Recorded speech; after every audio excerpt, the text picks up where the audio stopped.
आदमी एक प्रत्यक्ष उदाहरण है। हमने अपनी जिंदगी में कुछ नहीं किया, केवल गुरु को प्रणाम किया, उन्होंने जो आज्ञा दी वो माना, बस। इसके अलावा जब दादाजी हमारे साथ शरीर में थे, उनकी सेवा की और हनुमान जी की जो भी चूरन चटनी वो की, बस।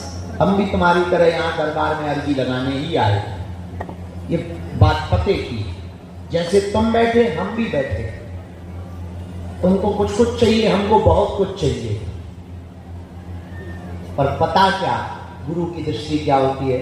उन्होंने कहा ठीक है, आए थे अर्जी लगाने, चरण पकड़ लिए, अर्जी लगवाने वाले बन गए। तुम भी ऐसा कुछ पा सकते हो, तुम भी ऐसी कुछ अप्पदीपो भवा। कल भी हमने कहा था, आज फिर कहते हैं अप्पदीपो भवा।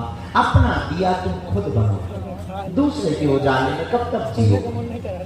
दूसरों के प्रकाश में तुम कब तक देखकर चलोगे? अंधेरा तो लगा रहना है, अंधेरा तो शाश्वत है। संसार का नाम ही दुखालयम, तो तुम संसार में दुखी तो रहोगे, पर एक काम करो, अपना दिया खुद बनो, अपने साधक तुम खुद बनो, ताकि तुम ही अपने प्रश्न के उत्तर स्वयं पाओ। अप्पदीपों का मतलब ये नहीं कि तुम कल से ही दरबार ठोकने लगो और तुम लेकर के पर्चा बैठ जाओ कि गुरु जी ने कहा अपना दिया खुद बनो, मतलब अपना दरबार खुद लगाओ। ऐसा अर्थ ये मत निकालना। इसका अर्थ ये है अपने प्रश्नों के उत्तर आप खुद जाने, और जानने की भी जरूरत ना पड़े। जब बहुत प्रेम हो जाता है ना, तो फिर बोलने की जरूरत नहीं पड़ती, आंखें बात करती। शुरू में जब प्रेम कमजोर हो तब ज्यादा बोलना पड़ता है। अरे तुम बहुत अच्छे हो, चांद सन चेहरा है, बाल तो उसके जैसे नागिन जैसे, आंखें तो हिरनी जैसी। जब प्रेम नया नया होता तब महिमा मनन किया जाता, और जब प्रेम प्रगाढ़ हो जाता ठीक है, और जब प्रेम नया नया होता है तो मेकअप में दोनों आते हैं एक दूसरे को खींचने के लिए, अट्रैक्शन करने के लिए। और प्रेम गहरा हुआ, बाहर में गया मेकअप, हम जैसे मुंह धो करके ले चल। प्रेम नया जब होता है तब फिर आकर्षण के लिए बातें की जाती, सौंदर्य श्रृंगार किया जाता है। और जहां प्रेम प्रगाढ़ हुआ फिर श्रृंगार का अर्थ शून्य हो जाता है। फिर तो जिससे प्रेम होता है उसकी तो वाणी ही काम करती है।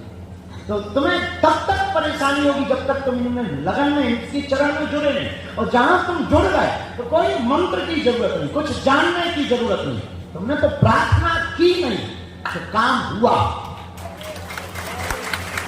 याचना की नहीं होता। खबर बनना प्रेम का मतलब क्या? और एक बात हम तुम्हें पते की बता दें, तुम कब तक भटकोगे, कब तक तुम अर्जियां लगवाओगे, कब तक तुम माथा रगड़ोगे, कितने तुम गुरु बदलोगे, कितने तुम दरबारों में जाओगे, कितनी जगह तुम अपना शोषण करवाओगे, तुम्हारे हाथ कुछ नहीं लगना है। इसलिए मजे की बात यह है, तुम शाश्वत सत्य अप्पदीपो भवा, तुम अपने आप का एक दीपक बन जाओ, तुम स्वयं साधक बन जाओ, उठ जाओ, जग जाओ। जब तक तुम उनको पाना लो, उनकी कृपा को, तब तक तुम पीछे मत हो। परिणाम अलग निकलेगा, फिर तुमको बहुत ज्यादा भटकने की आवश्यकता नहीं। तुम जिस दिन आओगे वो दिन मंगल का होगा, उस दिन आनंद, हर घड़ी आनंद, हर पल आनंद, आनंद लबालब भरा। बादल छटे नहीं कि सूर्य निकलता, बादल छटते ही सूर्य निकलता।